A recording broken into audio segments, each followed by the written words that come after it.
혹시 리모컨 못 봤어? 여기 팔걸이 위에 올려놨는데. 아, 리모컨 저한테 있어요. 근데 지금은 TV를 안 보셨으면 해요. 뭐? 왜? 정민이 집에 있을 시간이니까요. 이번 주에 학원에서 월말 평가 있거든요. 리모컨은 왜 가져갔어? 아버님 모르고 아무 때나 TV 보실까 봐요. 거실 리모컨은 앞으로 제가 보관할게요. 뭐? 아니, TV 소리보다 지금 말소리가 더 크겠다. 크게 듣지도 않는데 왜 그러는 거야? 정민이가 소리에 민감하단 말이에요. 이리 줘. 이 정도 소리에 공부 못하면 차라리 귀마개를 하라고 그래. 아버님, 어? 이리 못 줘. 오늘 이야기 속 주인공은 68세 공만석 씨입니다. 그리고 그의 아들과 며느리에 관한 이야기이죠. 공 씨는 이럴 줄 알았더라면 결코 아들 내외와 함께 살지 않았을 것입니다. 아들 며느리가 어떤 상황에 있던지 간에 외면했을 것이었죠. 집에 들어올 때는 온갖 가머니설로 꼬드기더니 같이 살게 되자 집주인 행세를 할 줄은 몰랐습니다. 손자 공부에 방해된다며 숨조차 마음대로 쉬지 못할 지경이었습니다. 하루의 마무리를 9시 뉴스로 하는 공 씨는 생활 패턴에 큰 변화가 생겼습니다. 급기야 TV 리모컨까지 가져가며 이래라 저래라 하는 며느리. 내 집에서 TV 하나 마음대로 못 보는 게 말이나 되나 싶었습니다. 그런데 아들 며느리의 말도 안 되는 통제는 도를 지나쳐갔습니다. 공 씨도 이런 식으로는 한 달이고 두 달이고 더 살 수가 없었습니다. 혼자 살던 때가 그리웠습니다. 아들 며느리와 합가한 뒤로는 하루도 마음이 편했던 적이 없었습니다. 공 씨는 은퇴 후에 작은 편의점을 운영하며 혼자 살고 있었습니다. 아내는 2년 전에 세상을 떠났죠. 이제 겨우 혼자 된 삶에 익숙해졌습니다. 그리고 공 씨는 아들이 하나 있었습니다. 사는 곳이 멀었던 탓에 아들의 얼굴을 보는 것은 연중 행사나 다름없었습니다. 아내를 잃고 힘들었던 시기에조차 외로움을 혼자 견뎌야 했죠. 공 씨는 아침 일찍 출근해서 오후 7시에 퇴근을 했습니다. 그리고 야간 시간과 주말에는 알바생을 썼습니다. 그래도 아침부터 근무 시간이 길기 때문에 집에 오면 늘 녹초였습니다. 식사를 하고 싶고 소파에 앉으면 거진 9시였습니다. 공 씨의 하루는 늘 똑같았습니다. 드라마를 중간쯤 붙어보고 그러고 나서 9시 뉴스를 보고 방에 들어가 잠이 들었죠. 9시 뉴스가 시작하기를 기다리며 소파에 기대어 드라마를 보고 있었습니다. 그런데 공 씨의 휴대폰이 울렸습니다. 아들이었습니다. 명호, 네가 이 시간에 웬일이냐? 아직 안 주무셨어요? 내가 이 시간에 자나. 아, 다름이 아니고요. 내일 출근 안 하시죠? 주말이라 안 하지. 그러면 정민이 엄마랑 내일 좀 찾아뵐게요. 내일 오겠다고? 공 씨는 자신의 생일이라도 되나 싶어서 날짜를 세어보았습니다. 하지만 생일이 되려면 아직 한참 남았습니다. 뜬금없는 방문 예고에 공 씨가 의아해하자 아들이 말했습니다. 뭐, 상의할 게 있어서요. 그래. 그러면 내일 봐. 고개를 갸웃거리며 전화를 끊었습니다. 무슨 일이 됐건 간에 오랜만에 아들 얼굴을 본다는 것은 좋았죠. 공 씨는 다시 TV로 눈을 돌렸습니다. 커다란 TV에 뉴스 화면이 떴습니다. 그리고 뉴스가 끝나자 공 씨는 스트레칭을 한번 하고 욕실로 들어갔습니다.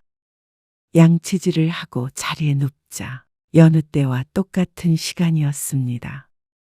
그의 삶에는 일정한 습관이 있었고 그걸 지키는 것이 마음의 편안함을 가져왔습니다.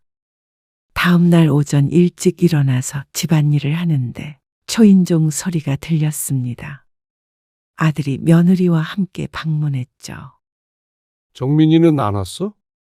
손자가 보이지 않길래 물었더니 아들이 대꾸했습니다. 정민이는 학원 갔죠. 주말에도 학원을 가? 주말 특강 있죠. 거실 테이블에 차를 내오자 며느리가 먼저 입을 열었습니다. 다름이 아니고요, 아버님. 정민이 아빠가 이쪽으로 발령이 났어요. 이쪽? 우리 집 근처로 말이야. 아주 근처는 아닌데요. 왔다 갔다 할 수 있을 만한 거리예요.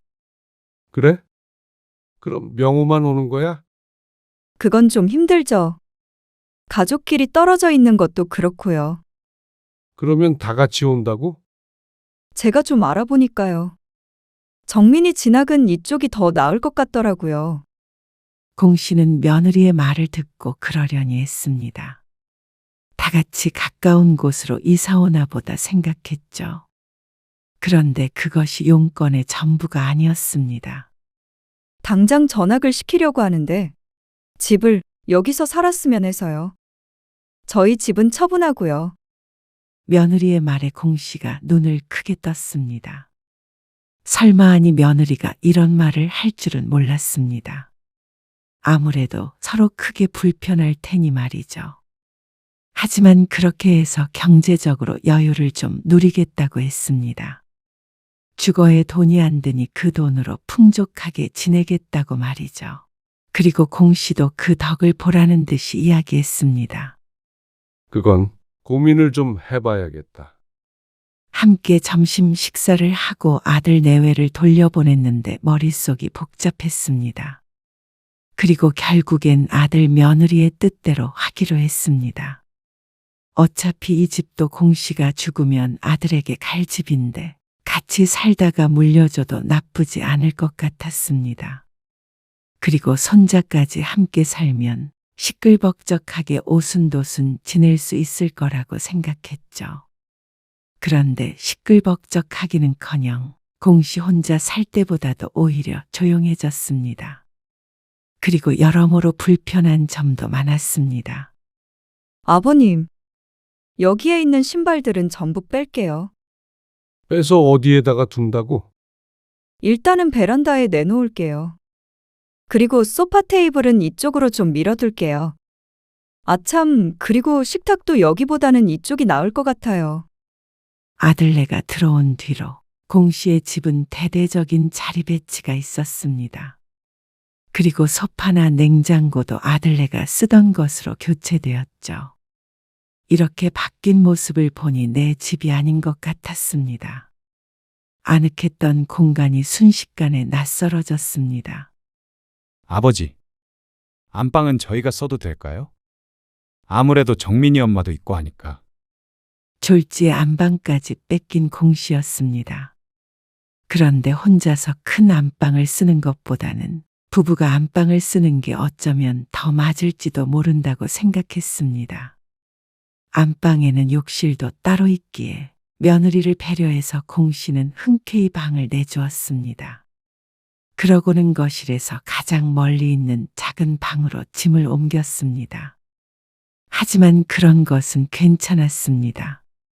어차피 방에 있는 시간은 잘 때뿐이었고 주로 거실에서 생활했기에 불편함은 없었습니다. 그리고 같이 살게 됐으니 공씨의 생각만 고집할 수는 없었습니다. 그런데 문제는 따로 있었습니다. 다녀왔습니다. 정민이 왔냐? 네, 얼른 밥 먹고 들어가서 공부해. 저녁 8시가 넘은 시간에 귀가하는 손자. 손자는 아직 초등학교 6학년이었습니다. 여러 학원에 다니느라 귀가 시간이 늦었습니다. 공씨는 그런 손자를 안쓰럽게 생각하며 TV로 눈을 돌렸습니다. 드라마가 방영되고 있었습니다. 부엌에서 달그락거리는 소리가 나더니 멈췄습니다. 밥을 다 먹은 손자가 씻고 나오자 뉴스가 시작되었습니다. 얼른 들어가서 공부해. 네, 그렇게 10분 정도가 지났을까. 며느리가 다가와서 말했습니다. 아버님, TV 소리 좀 줄일게요. 며느리는 공 씨의 대답을 듣기도 전에 소파 팔걸이에 놓여있던 리모컨을 집어들고 음량을 줄였습니다. 그런데 너무 줄인 나머지 뉴스에서 뭐라고 하는지 잘 들리지가 않았습니다. 이러면 아무것도 안 들리지. 공 씨가 음량을 두 칸 올리자 그제서야 내용이 귀에 들렸습니다. 그런데 며느리가 한숨을 쉬며 맞받아쳤습니다. 자막도 다 나오잖아요. 아니, 아무리 그래도 소리는 들려야지. 정민이 공부하는데 방해돼서 그래요. 그러면서 공 씨에게 조금만 이해해달라고 코를 찡긋거렸습니다. 작은 방이 거실과 가깝기는 해도 TV 소리가 들릴 것 같지는 않았습니다. 시끄러운 음악을 틀어놓은 것도 아니고 말이죠. 그런데 며느리는 단호했습니다. 정민이 있는 시간에는 소리 3 이상으로 올리지 말아주세요. 부탁드릴게요. 그러고서 돌아서는데 황당했습니다. 3이면 아주 집중을 해야만 내용이 들리는 음량이었습니다. 평소에는 10 이상으로 키워서 들으니 차이가 많이 났습니다. 그런데 손주가 공부를 하니 방해하지 말라는데 굳이 신경 쓰이게 할 것이 있나 싶었습니다. 그러던 어느 날이었습니다. 주말에 소파에 앉아서 TV를 보고 있는데 며느리가 다가와 말했습니다. 아버님, 곧 정민이 와요. 그래? 학원 끝났나 보지? 네, TV 소리 좀요. 아, 공 씨가 며느리의 눈치를 보고 TV 소리를 줄였습니다. 드라마를 보는데 드문드문 안 들리기도 해서 답답했죠. 그래서 TV를 그냥 꺼버리고 방에 들어가서 낮잠을 잤습니다. 1시간쯤 자고 일어나 나왔는데 거실이 조용했습니다. 각자 방에 들어가 있는 듯 했습니다. 귀가한 손자는 방에 들어가 나올 생각이 없어 보였습니다. 공 씨가 주변을 두리번거렸습니다. 소파 부근을 살피는데 찾는 물건이 보이지 않았습니다. 그때 때마침 안방문이 열리고 며느리가 나왔습니다. 혹시 리모컨 못 봤어? 여기 팔걸이 위에 올려놨는데. 별 생각 없이 물었습니다. 혹시나 봤나 싶어서 말이죠. 그런데 뜻밖의 대답이 돌아왔습니다. 아, 리모컨 저한테 있어요. 며느리가 실수로 가져갔나 싶었습니다. 그런데 그게 아니었습니다. 지금은 TV를 안 보셨으면 해요. 뭐? 왜? 정민이 집에 있을 시간이니까요. 이번 주에 학원에서 월말 평가 있거든요. 리모컨을 왜 가져갔어? 아버님 모르고 아무 때나 TV 보실까 봐요. 거실 리모컨은 앞으로 제가 보관할게요. 뭐? 참 어처구니가 없는 말이었습니다. TV 소리를 줄이는 것까지는 이해할 수 있었어도 TV를 못 보게 하려고 리모컨을 가져간 것은 너무나도 이상했습니다. 아니, TV 소리보다 지금 말소리가 더 크겠다. 크게 듣지도 않는데 왜 그러는 거야? 정민이가 소리에 민감하단 말이에요. 이리 줘. 이 정도 소리에 공부 못하면 차라리 귀마개를 하라고 그래. 아버님, 어? 이리 못 줘. 이번엔 공 씨도 물러나지 않았습니다. 손자 공부가 공 씨도 중요하지만 그렇다고 며느리의 행동이 이해가 가는 건 아니었습니다. 너무 과한 면이 있었고 공 씨가 집에서 쉬면서 가장 즐기는 시간이 바로 이 TV를 보는 시간인데 그걸 방해받으니 기분이 좋지 않았습니다. 공 씨가 강하게 나가자 며느리도 더는 우기지 못하고 리모컨을 내밀었습니다. TV를 켜자 며느리의 표정이 일그러졌습니다. 소리까지 올려버릴까 하다가 똑같이 유치해질 것 같아서 냅뒀죠. 그런데 며칠 뒤에 더욱 황당한 일이 있었습니다. 퇴근해서 집에 오니 거실에 책상이 나와 있었습니다. 거실창에 붙여 놓았는데 손자의 것 같았습니다. 이게 뭐야? 먼저 와 있는 아들에게 묻자 아들이 대꾸했습니다. 아, 이거 정민이 책상이에요. 이제부터 거실에서 공부한대요. 뭐? 거실에서? 네. 정민이 엄마가 어디서 봤는데 거실에서 공부하는 게 효율이 더 높다고 했대요. 생활소음도 좀 있고 하면 기억이 더 잘 난다나. 하지만 그 소리를 들으니 며느리가 자신을 골탕 먹이려고 이런 짓을 벌인 것인가 생각이 되었습니다. 뜻대로 하지 않으니 화가 나서 말이죠. 하지만 그렇다고 보기엔 손자의 공부를 중요하게 생각하는 며느리가 괜히 거실에서 공부하도록 하진 않았을 거라고 여겼습니다. 그날 공 씨와 손자가 동시에 각자 자리에 앉았습니다. 손자는 거실 책상 앞에, 그리고 공 씨는 소파에 말이죠. 그런데 그 모습을 보고 며느리가 기가 막힌다는 듯 물었습니다. 아버님, 뭐 하세요? 9시 뉴스 보려고 그런다. 정민이 공부하는 시간이에요. 시끄럽죠. 생활소음인지 뭔지가 좋다며. 생활소음은 그런 게 아니고요. 사람 지나가는 소리나 물소리, 뭐 이런 거죠. TV 소리는 과해요. 앞으로 9시부터는 TV 시청 금지예요. 정민이 아빠도 마찬가지고요. 공 씨에게 과한 것은 며느리였습니다. TV도 못 보게 할 거였으면 거실로 책상을 옮길 때 적어도 한 번쯤은 공 씨와 상의를 해야 했던 것 아닌가 싶었습니다.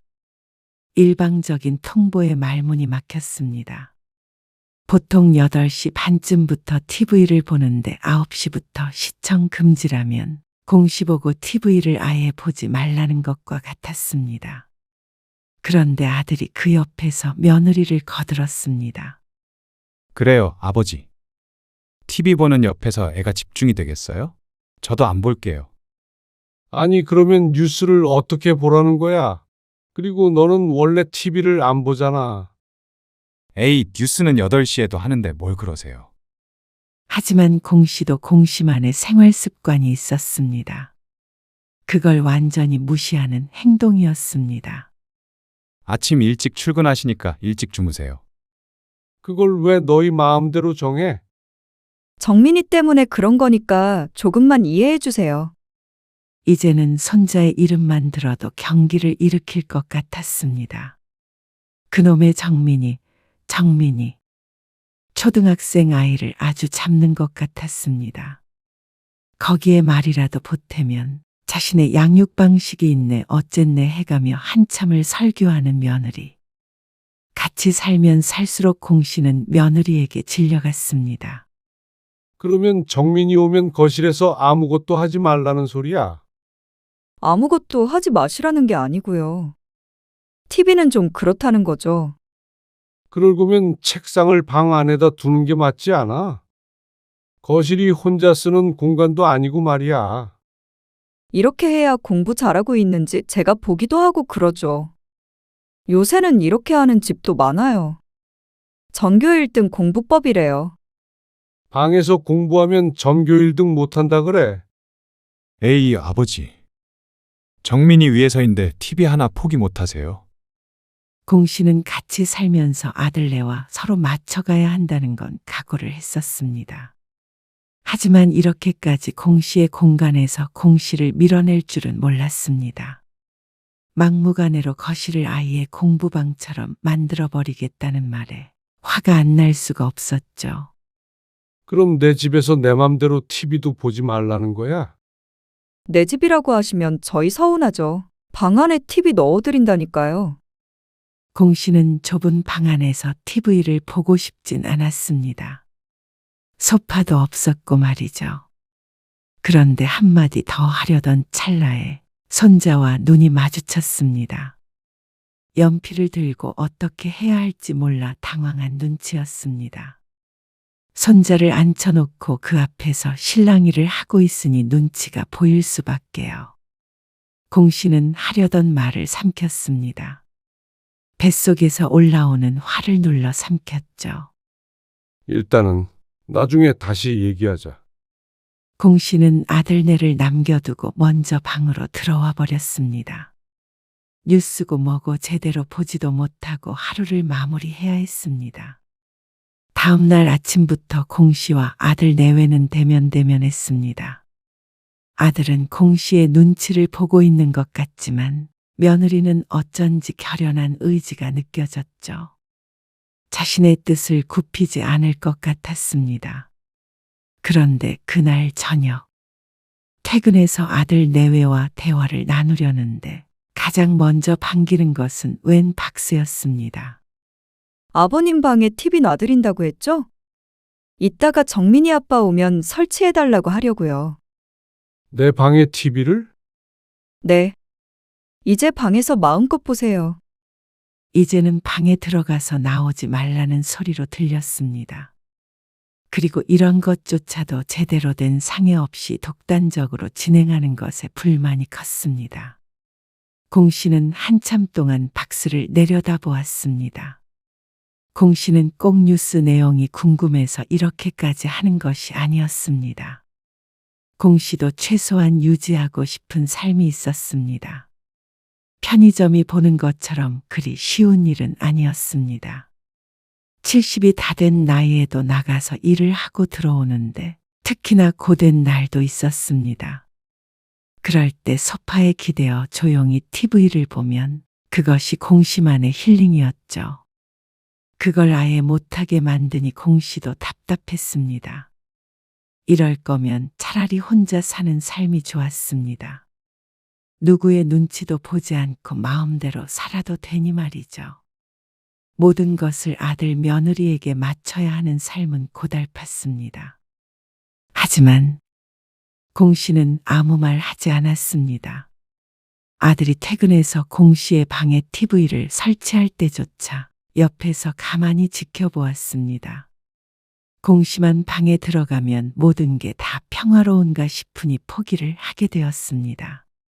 이제 와서 아들 내보고 나가라고 할 수도 없고 그렇다고 손자가 공부한다는데 옆에서 방해할 수도 없었습니다. 며느리도 나름대로 중간 지점을 찾으려고 노력했구나 생각하자 싶었습니다. 그래서 공 씨는 그날 이후로 TV는 방에서 혼자 보게 되었습니다. 이게 차라리 낫네. 음량에 신경 쓰지 않아도 되고 며느리나 손자 눈치를 안 봐도 되니 차라리 방에 있는 게 더 나은 점도 있었습니다. 분명히 그랬습니다. 하지만 몇 달 뒤 주말이었습니다. 저희 좀 나갔다 올게요. 이따가 정민이 오면 숙제하고 있으라고 전해주세요. 그래. 알았다. 손자가 학원 가고 없는 시간. 공 씨는 거실에서 TV를 보고 있었습니다. 거기에다가 아들네도 외출한다고 하니 들뜨기까지 했습니다. 주말에 이렇게 아들네가 외출하면 그제서야 숨통이 트이는 것 같았습니다. 그런데 그렇게 즐기던 시간도 잠시였습니다. 1시간쯤 지나자 학원에 갔던 손자가 돌아왔습니다. 가방을 거실 책상에 올려놓길래 공 씨가 TV를 끄고 자리에서 일어났습니다. 정민아, 엄마가 숙제하고 있으라더라. 네. 그렇게 전화란 말만 전하고 공 씨는 방으로 들어갔습니다. 손자 공부하는데 괜히 방해가 될까봐 문도 살금살금 닫았습니다. 그리고 방 안에서 TV를 보고 있다가 잠이 들었습니다. 그런데 거실에서 소란스러운 소리가 나길래 잠에서 깼습니다. 며느리의 목소리가 들렸죠. 문을 열고 나가자 어느새 돌아온 것인지 아들과 며느리가 보였습니다. 시간은 꽤나 흐른 상태였습니다. 너 정신이 있는 거니 없는 거니? 내일 단어 시험 아니야? 맞아요. 그런데 TV를 보고 있어? 핸드폰 압수했더니 TV를 보는 애가 어디 있어? 친구들이 친구들이 꼭 보라고 해서. 그런다고 하라는 공부는 안 하고 몰래 TV를 봐? 주말에 TV 좀 본다고 아이를 너무 나무라는 것 같았습니다. 그런데 아들은 그런 모습을 잠자코 지켜보기만 했습니다. 아무리 양육 방식이라는 게 있다지만 며느리는 너무했습니다. 너 이번에 시험 하나라도 틀리기만 해봐. 아주 그냥 핸드폰도 아예 없애버릴 거야. 며느리의 말에 손자가 울먹거리는 게 보였습니다. 공 씨가 며느리를 좀 말려야겠다 생각했을 때 다음 말이 공 씨의 기분을 건드렸습니다. 여보, 거실에 TV 없애버려. 아무튼간 진작에 없앴어야 하는 건데. 괜히 아버님 때문에? 뭐, TV를 없애? 그제서야 며느리가 공 씨를 돌아보았습니다. 멈출만도 하지만 며느리는 계속 씩씩거렸습니다. TV를 몰래 본 것이 이렇게까지 할 일인가 하는 생각이 들었습니다. 네. 어차피 저희도 TV 잘 안 보는데. 정민이 교육을 위해서 없애야겠어요. 보는 시간을 정해주거나 하면 되지. 그래봤자 몰래 볼 수 있잖아요. 거실에 TV가 아예 없으면 어떡해? 나도 보는데. 그러자 며느리가 한숨을 쉬며 말했습니다. 꼭 공 씨를 한심하게 생각하는 것 같았습니다. 아버님, 어차피 방에 TV 놓아드렸잖아요. 지금 아버님 TV 보는 게 중요해요? 애 미래가 달린 일인데. 그 말투에 공 씨도 기분이 상했습니다. 내일 TV 없앨게요. 정말 뭐가 다 이렇게 맘대로야? 아버님, 내 집 거실에 있는 TV를 왜 마음대로 떼? 냅둬라. 방에서 보시면 되잖아요. 아, 거실에서 볼 거야. 어린애도 아니고 왜 이러세요? 정민이 교육 때문이라니까요? 자식 교육을 어떻게 하든지는 마음대로 해라. 나도 내 방식대로 생활할 테니까. 공 씨는 그렇게 말하고 난 뒤에 곧장 TV를 틀었습니다. 아버님, 이러면 정민이가 엄마를 얼마나 우습게 보겠어요. 그런 건 모르겠고. 앞으로 내가 거실에서 TV 보는 거에 참견하지 말어. 그러자 며느리가 황당한 표정을 지었습니다. 정민이는 방에 들어가서 공부를 시키든 해. 그거에 대해선 충분히 설명드렸잖아요. 거실은 다 같이 쓰는 공간인데 애 공부방으로 만든 것 자체가 이기적인 거 아니냐? 아버님은 친손자 일인데도 이해 못 해주세요? 고작 TV 하나 때문에 이러시는 게 이해가 안 가요. 그리고 자꾸 내 집 하시는 것도 서운하고요. 그럼 여기가 내 집이지 너희 집이야? 앞으로는 뭐라든 나하고 상의하고 결정해. 아버지, 왜 이러세요? 정민이 엄마 섭섭하게. 너는 네 처 섭섭한 것만 생각하고 애비는 신경도 안 쓰지? 왜 그런 말씀을 하세요?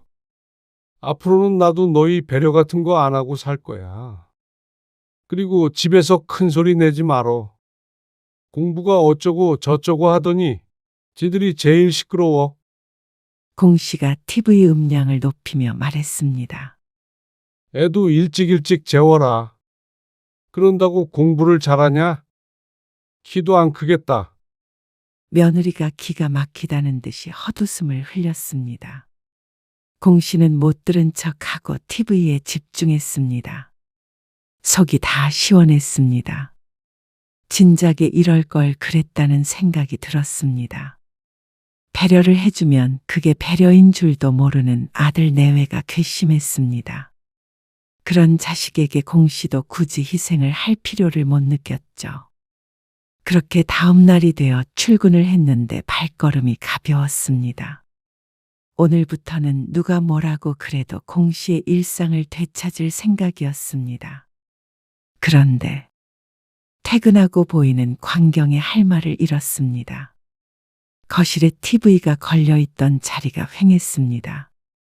턱이 빠질 듯한 공 씨를 보고는 며느리가 새침하게 말했습니다. 어제 말씀드린 대로 TV는 떼버렸어요. 이해하시죠? 공 씨는 아무런 대꾸를 하지 못했습니다. 어쩜 이런 경우가 다 있나 싶었습니다. 공 씨가 어떤 반응도 보이지 않자 며느리는 공 씨가 상황을 받아들였다고 생각하는 듯 했습니다. 뜻대로 된 것 같아서 뿌듯한 표정까지 지었습니다. 하지만 공 씨는 다른 생각을 하고 있었습니다. 다음 날 공 씨는 출근을 하지 않았습니다. 할 일이 있었죠. 화장대는 어디로 옮길까요? 안방에 있는 건 전부 이 작은 방으로 옮겨주세요.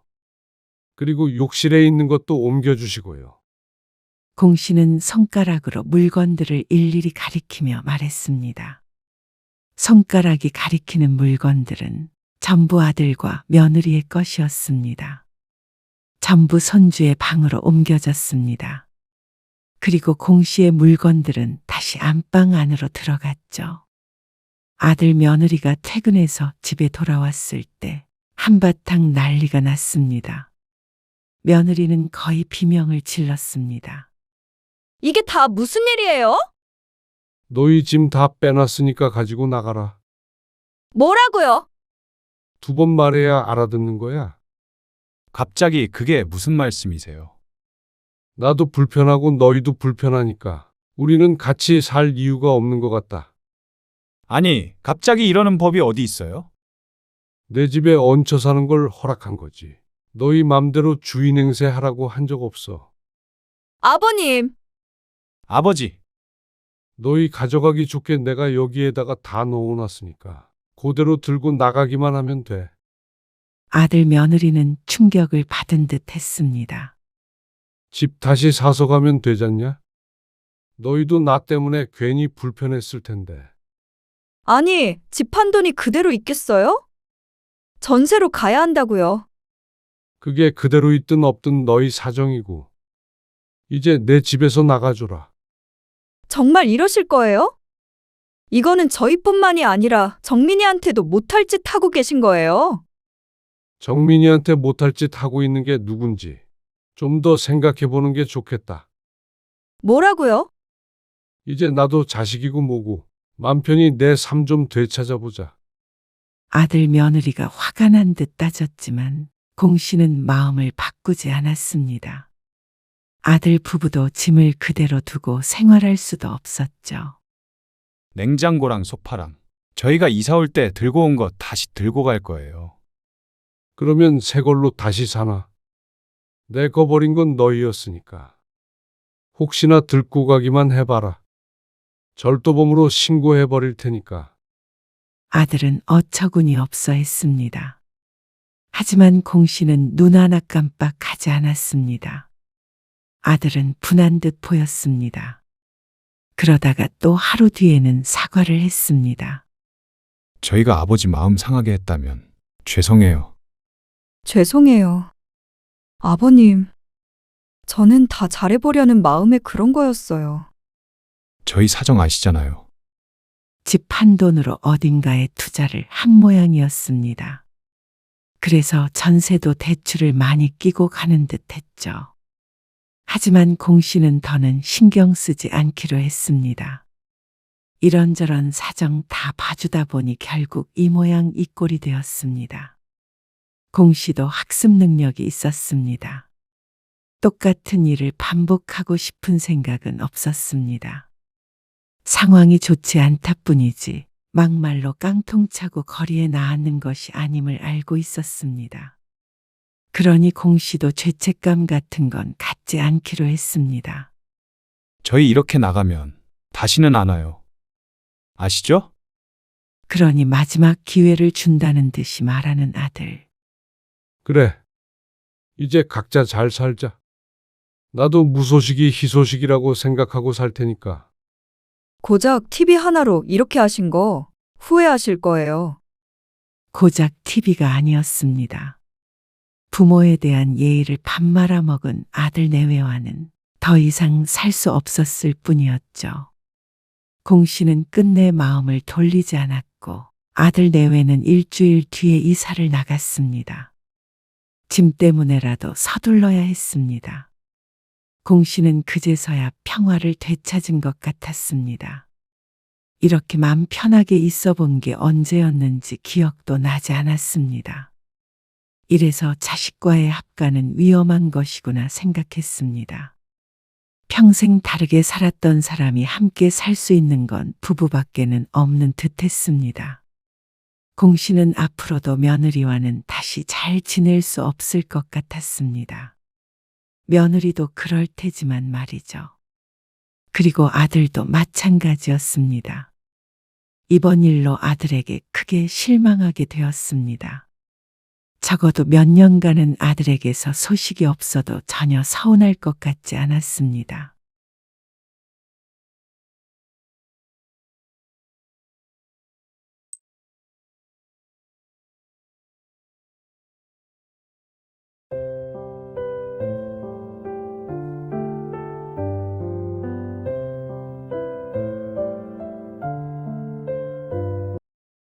너희 가져갈 것 따로 올려뒀는데 다른 것도 가져갔니? 아, 저희 건 줄 알고요.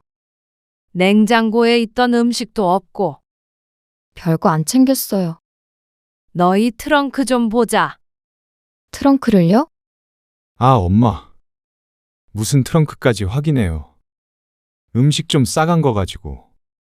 아니, 음식이 싹 다 없어졌으니까 그렇지.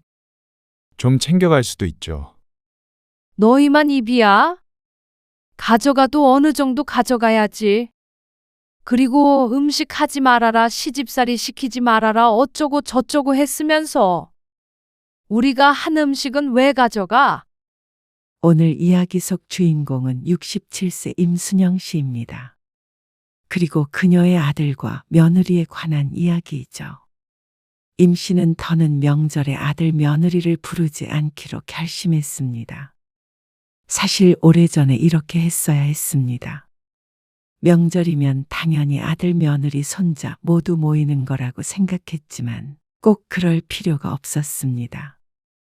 원하지도 않는 자식들을 데려다가 서로 괴로운 일을 만드는 것이었습니다.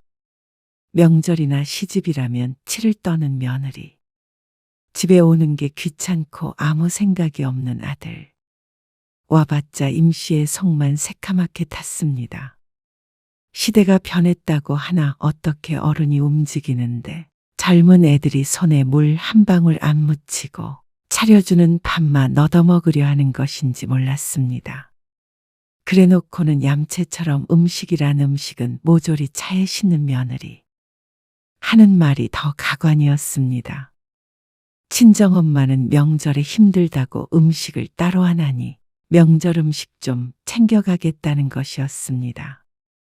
임씨 집에 있는 음식은 저절로 하늘에서 떨어지는 줄 아는 것인지 그 고생을 해서 만든 걸 뻔히 보며 아무것도 안 했던 며느리가 임씨의 딸에게 싸줄 갈비찜에까지 손을 대는 순간 임씨는 마음을 먹었습니다. 차라리 안 오는 게 나을 것 같은 아들 내외였습니다. 부모라고 모든 자식이 반갑기만 한 것은 아니란 걸 깨달았죠. 임 씨는 아들 하나, 딸이 하나 있었습니다. 듬직한 아들과 애교 많은 딸이 하나씩 있으니 임 씨는 세상 부러울 것이 없었습니다. 그런데 아들이 듬직했던 것도 모두 총각때나 그랬던 것이었습니다. 가정이 생기고 또 아이가 생기니 아들은 점점 변했습니다. 아, 꼭 전날에 가야 해요? 명절 전날에는 와야지 그래도. 그냥 당일에 가면 어떨까 싶은데. 뭐? 거리도 있는데 어떻게 그날 아침에 와? 차 막히려나. 새벽 엄청 일찍 출발해야 할 텐데. 그럴 거면 그냥 전날에 오는 게 낫지. 그리고 지연이도 친정에 가야 할 거 아니야. 그러면 여긴 몇 시간 있지도 못할 텐데. 아들이 결혼하고 얼마 되지 않았을 때였습니다. 첫 명절을 앞둔 어느 날 아들과 통화하는데 이런 말을 했습니다. 명절 당일 아침에 오고 싶다고 말이죠. 왜 그러는데? 무슨 일이 있어서 그래? 의아한 마음이 들어 묻자 아들이 머뭇거리며 말했습니다. 아무래도 지연이가 부담스러워할 것 같고 힘들 수도 있으니까. 말끝을 흐리는 아들의 목소리를 듣고 임 씨는 조금 어이가 없었습니다. 자기 와이프가 힘들 것 같다고 당일에 오겠다는 것이었습니다.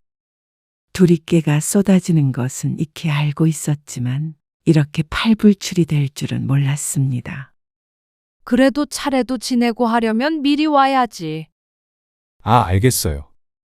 지연이 고생 안 시키니까 걱정 말어. 웃긴다 너. 그런 뜻이 아니었어요. 지연이 그런 거 잘 못한단 말이에요. 집에서 곱게 커서.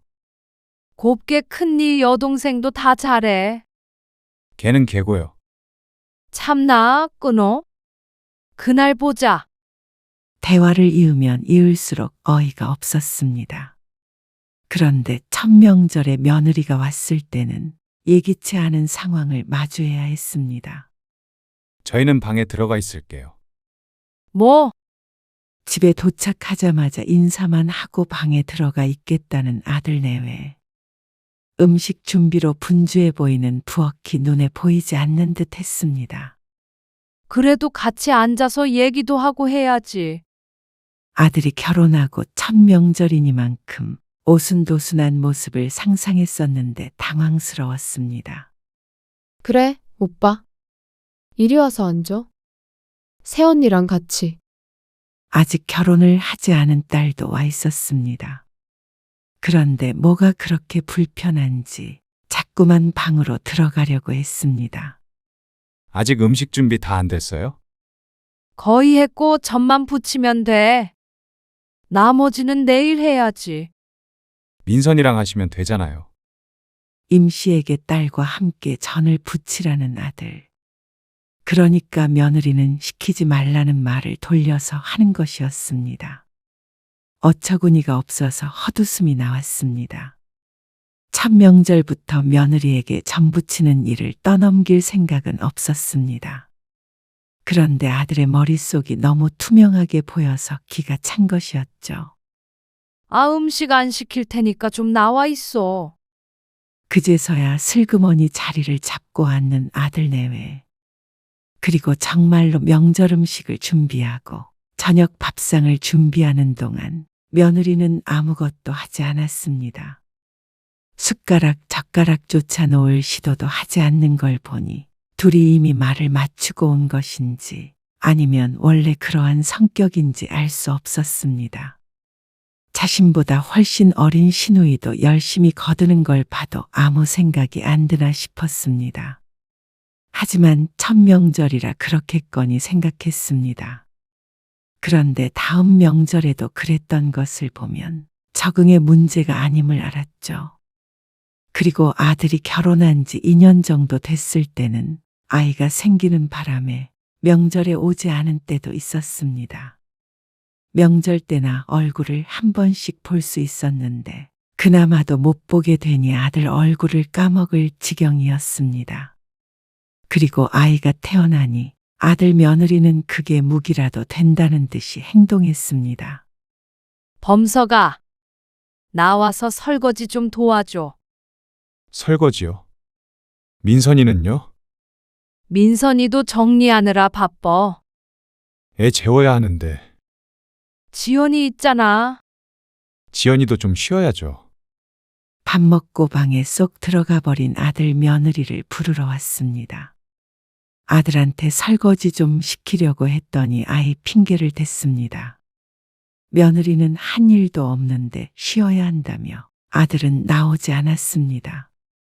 어이가 없었지만 아이 때문에 그렇다는 걸 억지로 끌어낼 수도 없는 노릇이었습니다. 그러니 아들 내외가 점점 얄미워질 수밖에 없었죠.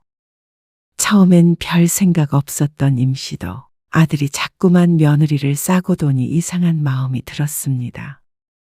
며느리가 무얼해도 미워 보일 때가 종종 있었죠. 고모, 이것 좀 데워주실 수 있어요? 애기 먹여야 하는데 자꾸 보채서요. 젖병을 임씨의 딸에게 내밀며 묻는 며느리가 미워 보인다면 말 다 했습니다. 설거지하느라 앞섭이 젖어있는 시누이에게 그러고 싶나 생각이 들었습니다. 임씨가 아무리 시어머니라 팔은 안으로 굽는다지만 임씨의 며느리는 유별난 감이 있었습니다. 주변에 물어봐도 얌체 같은 며느리가 있긴 하지만 임 씨의 며느리처럼 손 하나 까딱하지 않는 며느리는 좀처럼 없었습니다. 아들을 통해서 한마디 했다가 시집살이 시키는 못된 시모 취급을 받은 뒤로는 언행도 조심스러웠습니다. 그런 시모가 되고 싶은 건 아니었으니 말이죠. 그리고 나중에 내 딸이 시집 갔을 때를 생각하면 임 씨는 최대한 며느리에게 잘해주고 싶었습니다. 1년에 두세 번 만나는데 굳이 일을 시켜야 하느냐 한다면 임 씨도 그건 아니었습니다. 하지만 그런 임 씨의 마음을 알아준다면 다행이었겠지만 며느리도 아들도 안중에 없는 모양이었습니다. 명절 연휴가 시작되기 하루 전 임 씨는 많이 아팠습니다. 응급실에 다녀올 정도였는데 수액을 맞고 퇴원했죠. 이번에 차례는 안 지내는 게 어때? 음식 재료를 다 사놨는데 그건 어떻게 해요? 뒀다가 다른 거 해 먹으면 되지 않아?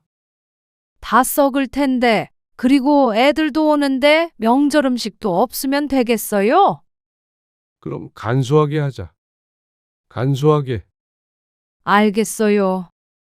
임 씨의 딸도 그런 엄마를 도와준다면서 명절 전날 아침 일찍 왔습니다. 오빠는 언제 온대요? 두세 시쯤 오려나 모르겠네. 그리고 아들 며느리는 4시쯤에 도착했습니다. 집이 따뜻하네요. 한마디 말만 하고 또 방으로 쏙 들어가서 10분째 나오지 않는 아들과 며느리. 손자는 정신없이 거실을 뛰어다니느라 바빴습니다. 애를 봐야 하는 것도 아닌데 왜 꼭 저러는지 몰랐습니다. 몸도 안 좋은데 참 크게 거슬렸습니다. 평소와 같았을 뿐인데 말이죠. 오늘은 내가 컨디션이 안 좋아서 말이야. 너희도 좀 나와서 도와줘라. 그래서 아들네에게 음식하는 걸 도우라고 했습니다. 그랬더니 아들은 놀란 표정을 지었습니다. 자신에게 하는 소리가 맞나 하는 얼굴이었죠. 전도 붙이고 해야 되는데 손이 부족해서 그래. 민선이 있잖아요. 너는 너희 아버지도 거드는데 방 안에 콕 박혀 있고 싶니? 그 전까지는 애가 어리니까 이해를 했지만 이젠 아니었습니다. 같이 먹을 음식인데 굳이 아들 며느리만 일해서 제외하는 것도 합리적이지 못한 일이었습니다. 옛날처럼 며느리만 부려먹는 것도 아닌데 임 씨가 너무 눈치를 보고 살았던 것 같았습니다. 아니, 무슨 음식을 그렇게 많이 하길래 이 많은 사람들이 필요해요. 조금 하더라도 같이 하는 게 맞지 않니? 임 씨가 강하게 나가자 아들과 며느리도 마지못해 나왔습니다. 그런데 표정이 어찌나 안 좋던지 보는 사람이 다 불편할 정도였습니다. 저는 이거 저을게요.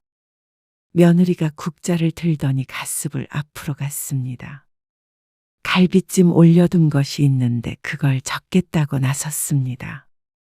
임 씨는 별 생각 없이 고개를 끄덕였습니다.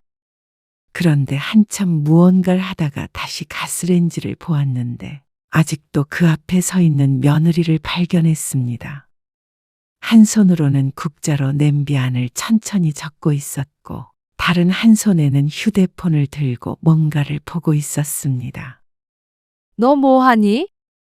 이거 적고 있어요. 죽 쓰는 것도 아니고 갈비찜은 그렇게 계속 저을 필요 없어. 아. 그러지 말고 전 부치는 건 민선이가 할 거니까 이쑤시개에 이것들 좀 꽂아줄래? 네.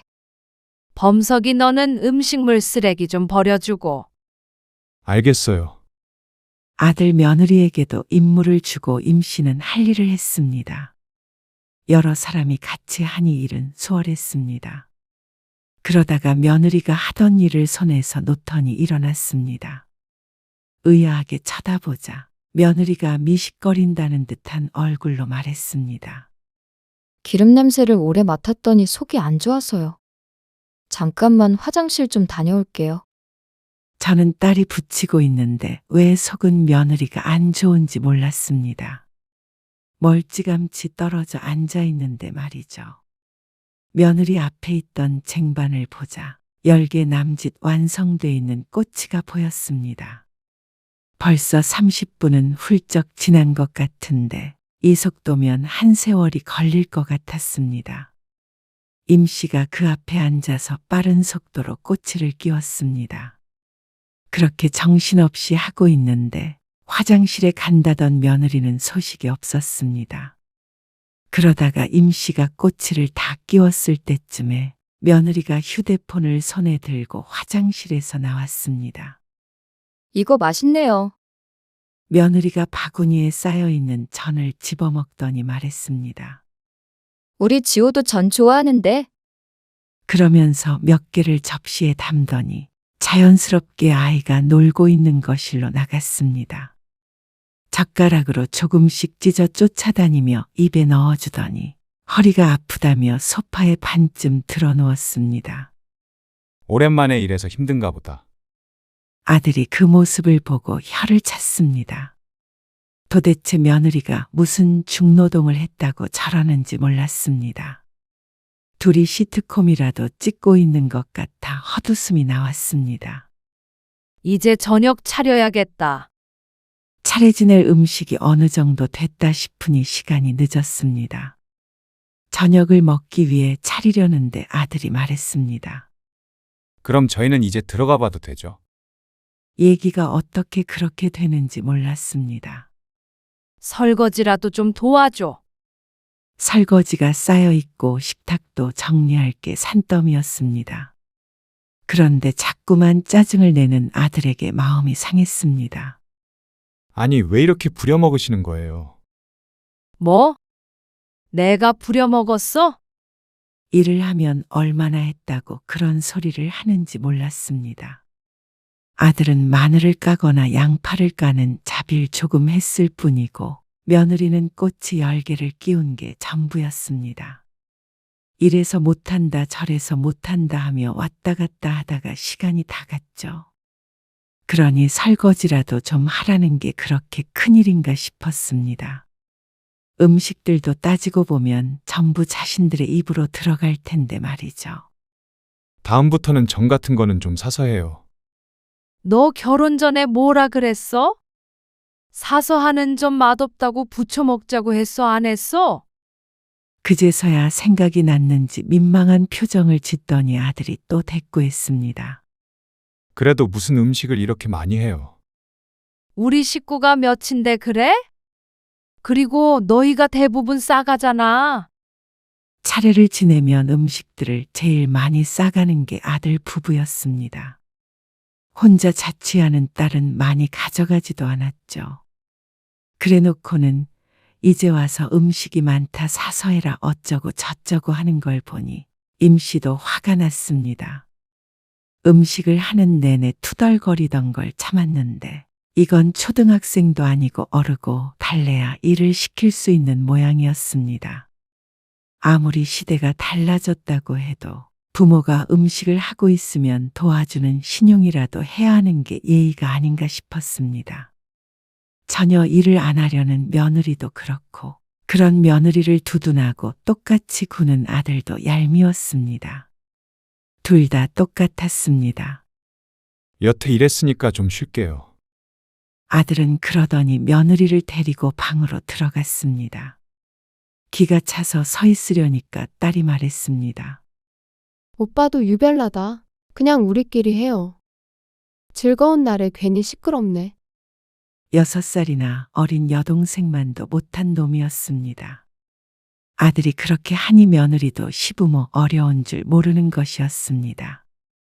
딸의 말처럼 모처럼 명절인데 즐거운 날의 분위기를 망치기 싫어서 임씨는 화를 눌러 담았습니다. 그리고 쉬러 갈 거면 애도 데리고 들어가던지 해야지. 천방지축 손자 때문에 임씨의 딸이 부엌을 오가며 조카를 챙기느라 고생이었습니다.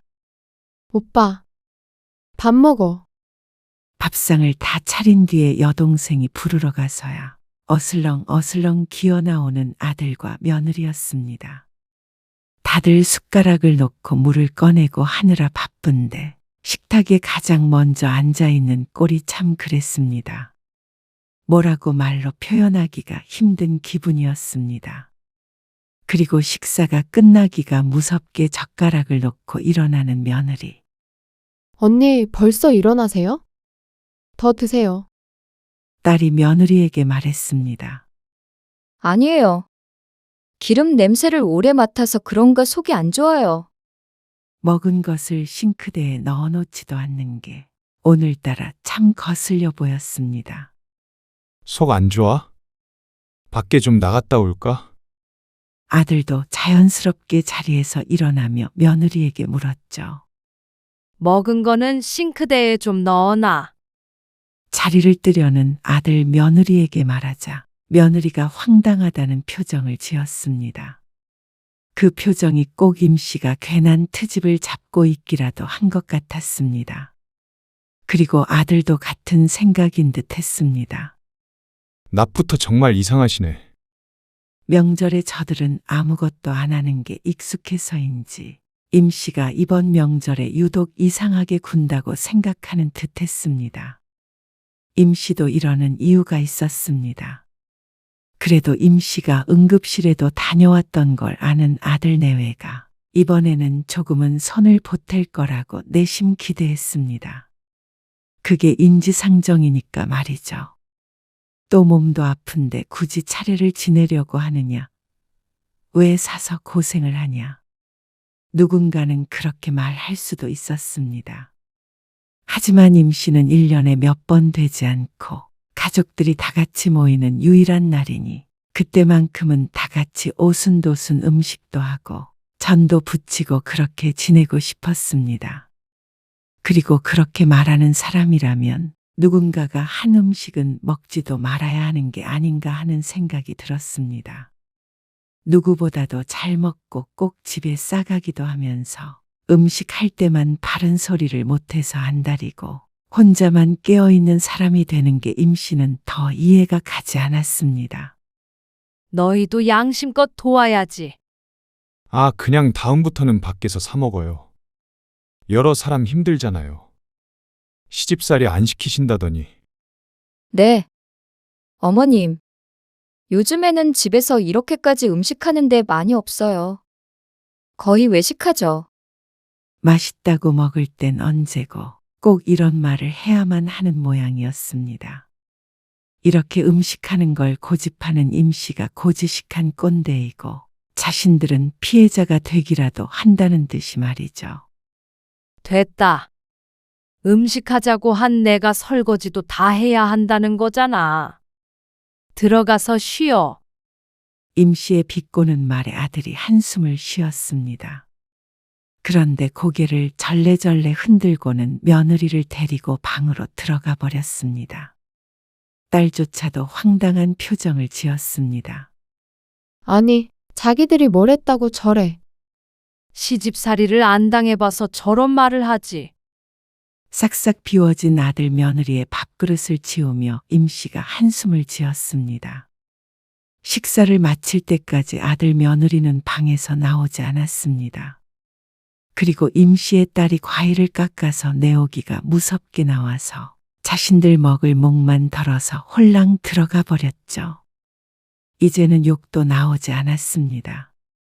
이래도 좋다 저래도 좋다 했더니 정말로 자신들이 잘하고 있다고 생각하는 것 같았습니다. 그리고 다음 날이 되었을 때 일찍 일어난 임씨 가족과는 다르게 아들 며느리는 손자가 일어난 후에도 한참 있다가 눈을 떴습니다.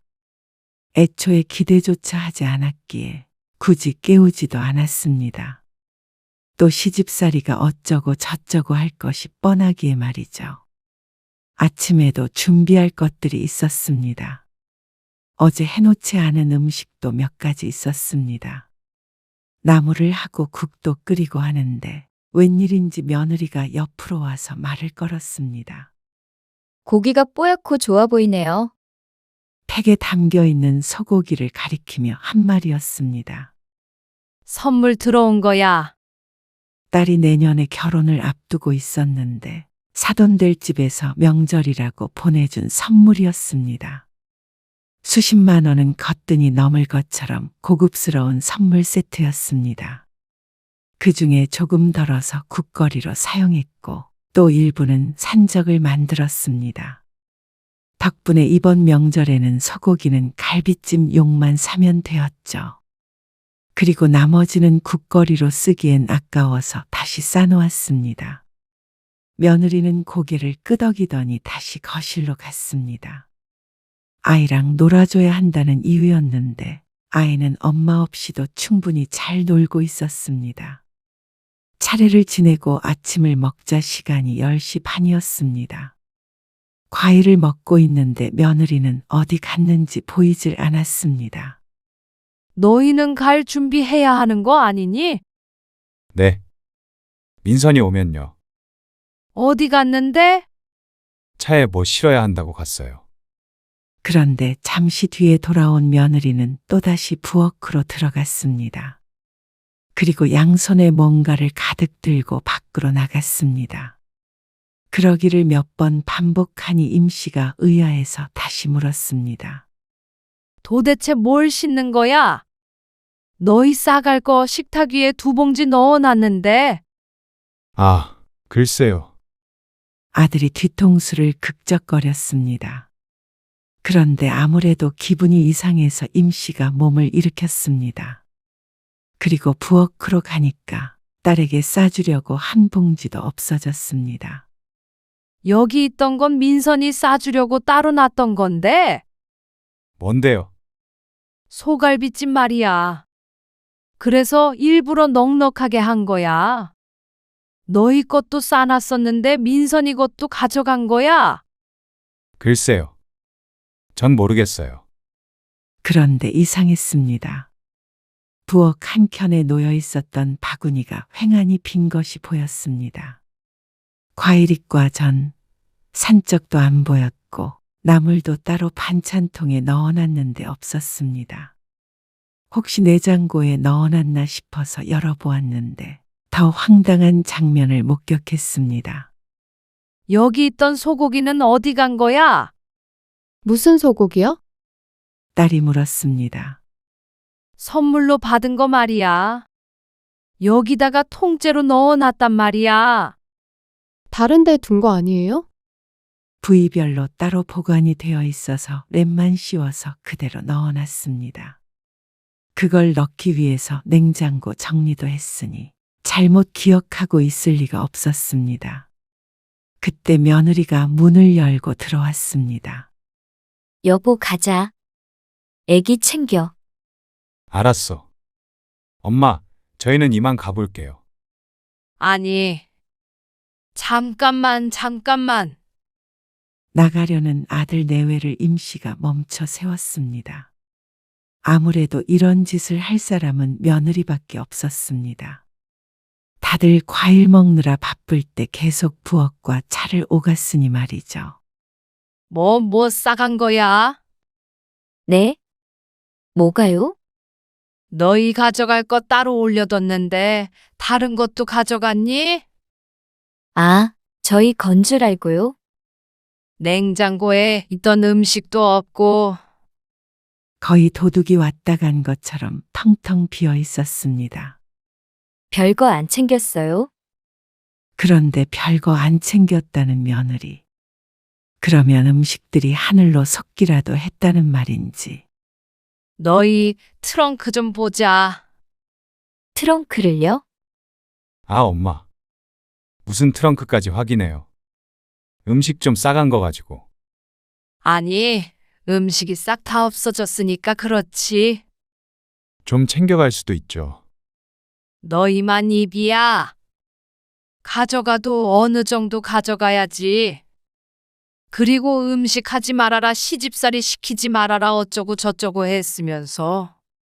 우리가 한 음식은 왜 가져가? 엄마, 진짜 이러실 거예요? 진짜 쪼잔하게. 뭐? 쪼잔. 어처구니가 없었습니다. 그 소리를 누가 누구한테 해야 하는 건지 몰랐습니다. 너희 트렁크 좀 봐. 그러고는 빌라 밖으로 갔더니 입구 쪽에 주차되어 있는 아들 차가 보였습니다. 짐을 더 실을 생각이었는지 트렁크는 활짝 열려 있는 채였습니다. 그런데 트렁크 안이 가관이었습니다. 아주 정리도 어쩜 그렇게 예쁘게 했는지 몰랐습니다. 이 상태로 시장에 나가 장사를 해도 될 정도였죠. 바나나, 사과, 배, 메론, 포도. 차례상에 올라갔던 과일 외에도 임 씨의 집에 있던 과일들까지 모두 챙긴 모양이었습니다. 그리고 이틀 동안 했던 각종 음식들도 미리 챙겨왔던 것인지 반찬통에 곱게 담겨 있었습니다. 그렇게 트렁크를 가득 채울 정도의 음식들을 보니 얼이 빠졌습니다. 둘이 먹으면 얼마나 먹는다고 이렇게 욕심을 부리는지 몰랐습니다. 그런데 며느리가 하는 말을 들으니 더 기가 찼습니다. 저희 엄마가 몸이 안 좋으셔서 이번에 음식을 못했다고 그러셔서요. 가져가서 명절 분위기 좀 내려고요. 몸이 안 좋은데 왜 음식을 해서 여러 사람 힘들게 하냐는 아들의 말이 떠올랐습니다. 그렇게 비난을 하더니 자기 친정엄마는 몸이 아프다고 임 씨가 한 음식을 몽땅 털어가려던 것이었습니다. 너희 정말 너무한 거 아니니? 이 소고기는 누가 챙기래? 냉장고에 잘 넣어뒀던 소고기도 트렁크에 들어 있었습니다. 임 씨가 요리에 쓴 양은 얼마 안 되었고 남은 부분만 해도 30만 원은 좋게 넘을 것 같은 모양새였습니다. 그런 걸 물어보지도 않고 가져가려고 했던 신부가 참 못됐습니다. 왜 음식 가지고 그러세요? 어차피 두 분이서 이거 다 못 드시잖아요. 그래서 다 못 먹을까봐 우리 걱정해서 너희가 더 치워주는 거야? 나는 뭐 안 힘들어서 그렇게 명절 음식 했는 줄 알아? 너희는 양심이 있니? 그러자 며느리의 표정이 굳어졌습니다. 한마디 했다고 또 기분이 안 좋은 듯 했습니다. 가족끼리 그러세요. 너희가 뭐 하나 제대로 도와주길 했어? 아니면 장 본다고 단돈 5만 원이라도 보탰어? 빈손으로 몸만 덜렁 와서 해주는 밥 먹고 시집살이 싫다고 설거지 한 번 안 하면서 이런 게 가족이니? 이런 게 가족이면 난 이제부터 너희 가족 안 해. 뭘 그렇게까지 얘기하세요. 너네 얌체짓 하는 거 여태까지 참을 만큼 참았어. 이것도 시집살이라고 느낀다면 할 말 없어. 아니, 앞으로 명절이든 뭐든 너희는 오지 말어. 그게 갑자기 무슨 소리세요? 그러면 너희는 오히려 좋은 거 아니야? 그렇게 오기 싫어했잖아. 언제 오기 싫어했다고 그러세요? 음식 준비하기 싫으니까 당일에 오고 싶다고도 했었잖아. 당일에도 오지 말고 너희끼리 시간 보내라는데 뭐가 문제야?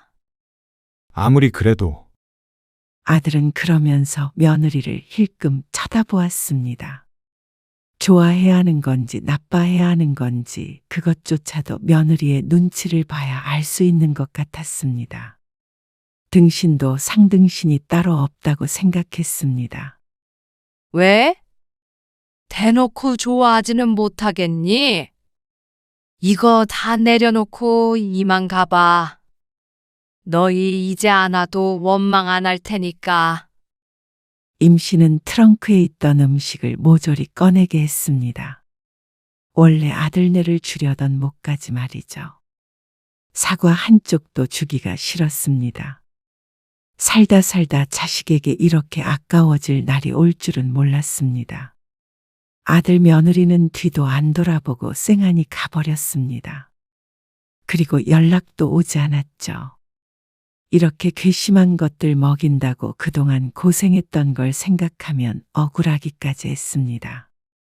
하지만 앞으로는 오지 않을 테니 차라리 속 시원했습니다. 얄밉다 할 시간에 우리 가족끼리 오붓한 시간을 보내면 되니까 말이죠. 그리고 다음 명절에 아들 내외는 정말 오지 않았습니다. 그리고 임 씨도 따로 연락하지 않았습니다. 아들이 결혼하고 그렇게 평화로운 명절은 처음이었습니다. 세 식구가 참 오순도순했습니다. 그리고 얼마 뒤에 딸이 결혼을 했습니다. 딸이 결혼하고 혹여나 아들네처럼 될까 걱정했는데 사위도 어쩜 그렇게 살가운 사람을 데리고 왔는지 넷이서 같이 떡국도 끓이고 부침개도 해먹고 참 즐거운 명절을 보냈습니다. 그러니 편애를 할 수밖에 없었습니다. 엄마, 이번에 민선이네 차 사주셨어요? 어떻게 알았어? 민선이랑 통화하다가요. 우리 사위 사준 거지. 아니, 어떻게 그래요? 지연이한테는 안 사주시고. 왜 차별하세요? 우리 가족한테 사준 건데 왜 네가 뭐라고 해? 저희는 가족 아니에요? 어머, 가족 안 하기로 한 거 아니었어? 내년에 민선이 이사한다는데 그것도 좀 보태줄 생각이야. 이러시는 법이 어디 있어요?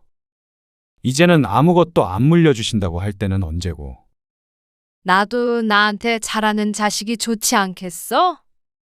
내 돈 가지고 내가 쓴다는데 왜 네가 난리야? 명절에 안 가는 것 때문에 이러세요. 안 오는 게 나도 속 편해. 너희도 터치하는 거 싫어하잖아. 그러니까 각자 지금처럼 알아서 잘 살자. 그렇게 전화를 끊고 나니 그 뒤로 아들 며느리가 자꾸만 임씨에게 연락을 취했습니다. 아무래도 재물이 탐났던 모양인데 임씨는 아들네에게는 돈은커녕 전 한 쪼가리도 주기 싫었습니다. 뒤늦게 이러는 게 더 괘씸했죠. 사실 딸과 사위에게 그렇게까지 할 생각은 없었지만 아들에게 보란 듯이 사준 것도 있었습니다. 뭐라도 깨달은 바가 있으라고 말이죠. 그리고 효과는 매우 좋았습니다. 그러고 나니 임씨도 깨달은 게 있었습니다. 그래서 임씨는 앞으로 자식이 하는 만큼만 해주고 살기로 결심했습니다. 근데 또 아니, 너희도 부모한테 잘하면 뭐가 떨어질지. 그러니 아들이 숨을 삼키는 것이 느껴졌습니다. 아무래도 이제부터는 명절에 아들이 또 오겠다고 할지도 몰랐습니다. 그런다고 쉽게 임씨의 마음이 바뀔지는 모르지만 말이죠.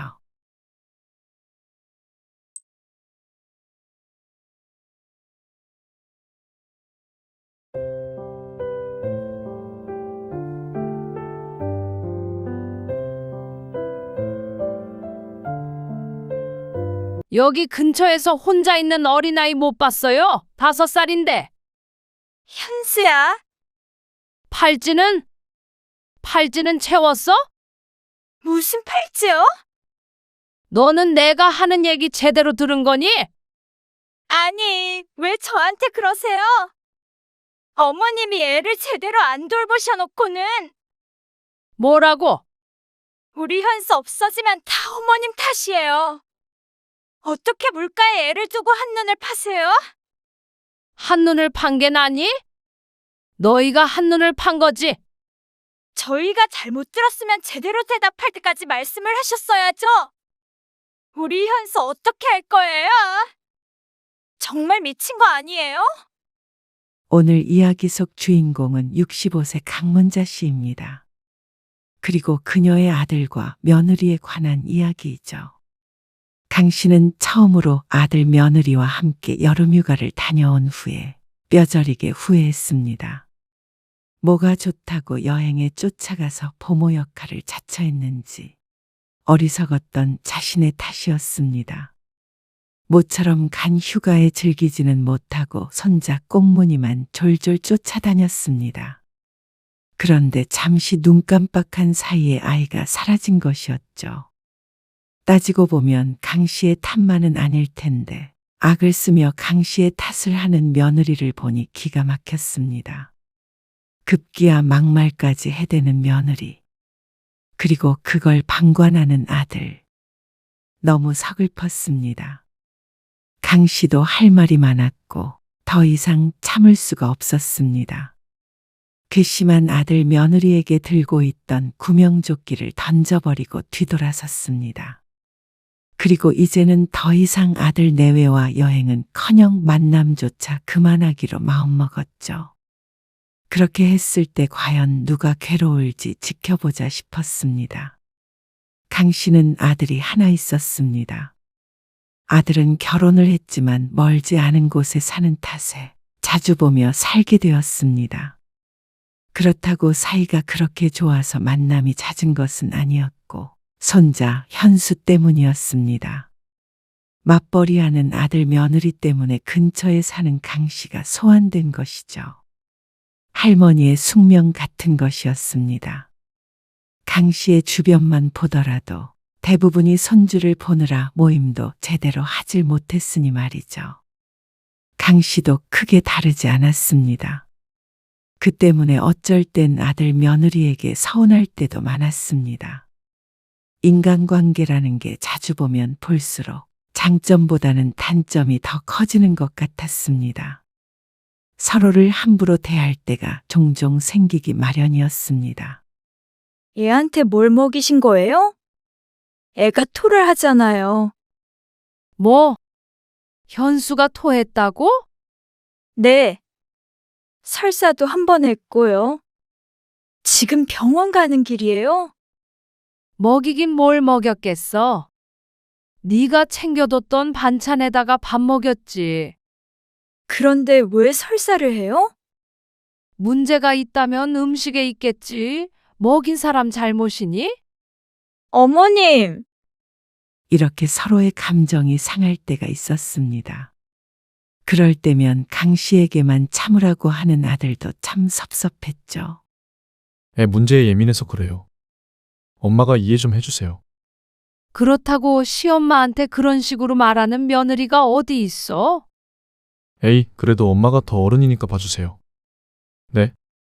물론 나쁜 일만 있었던 것은 아니었습니다.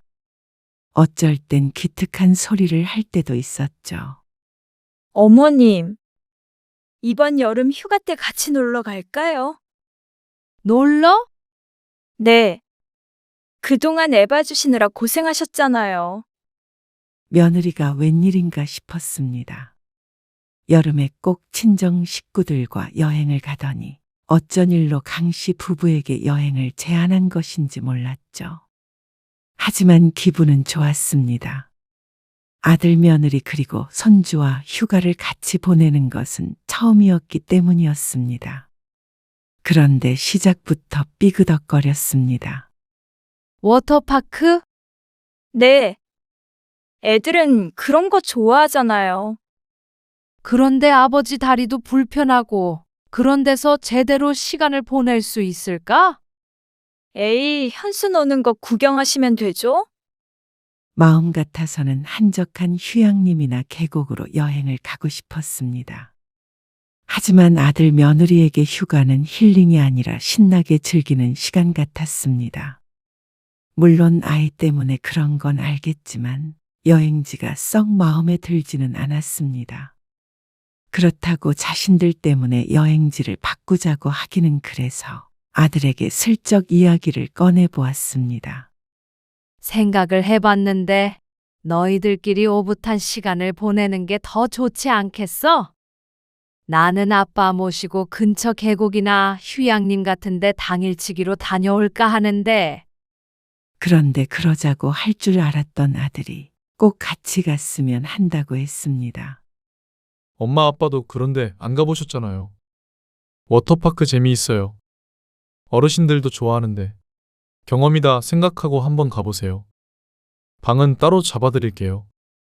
그렇게까지 얘기하는데 또 이러쿵저러쿵 하기는 미안해서 고개를 끄덕이고 말았습니다. 아들 며느리가 왜 그렇게 자신들을 데리고 가려고 하나 나중에 생각해보니 효도나 그런 게 아니라 아이 때문이라는 걸 뒤늦게 깨달았죠.